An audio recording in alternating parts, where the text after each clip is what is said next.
మనము సోషల్ స్టడీస్లో ఏం చదువుకున్నాము, ఏమేమి చదువుకున్నాం, ఏమేమి చదువుకున్నాం, అవే నిజం అనుకున్నాం. ఏందినా కళ్ళు పెరిగాడం ఏందన్నా, గోర్లు పెరిగాడం ఏందన్నా, ఏంది నా నాలుగు పీకడం ఏంది, నాలుగు పీకినప్పుడు ఉంటుంది నా నాలుగు.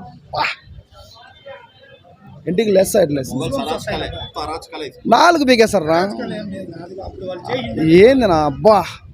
ఎంతో మంది ప్రాణ త్యాగాలు చేస్తే ఈరోజు మన భారతదేశంలో ప్రతి ఒక్క మనిషి, భారతదేశంలో ఉన్న ప్రతి ఒక్క మనిషి స్వేచ్ఛగా బతుకుతున్నారు.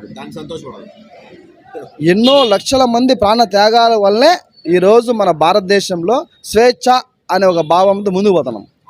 వాళ్ళు ఆ రోజుల్లో చచ్చిపోకుండా ఉంటే ఈరోజు మనం అసలు ఇట్లా మాట్లాడుకునేది లేదు, టెక్నాలజీ లేదు, ఏం లేదు. ఎవరో వేరే లేదో చెప్తే మూసుకొని మనం వినుకొని అయ్యా అయ్యా అని పడిండాలి. అది అద్భుతం. విక్కీ కౌశల్ అబ్బా.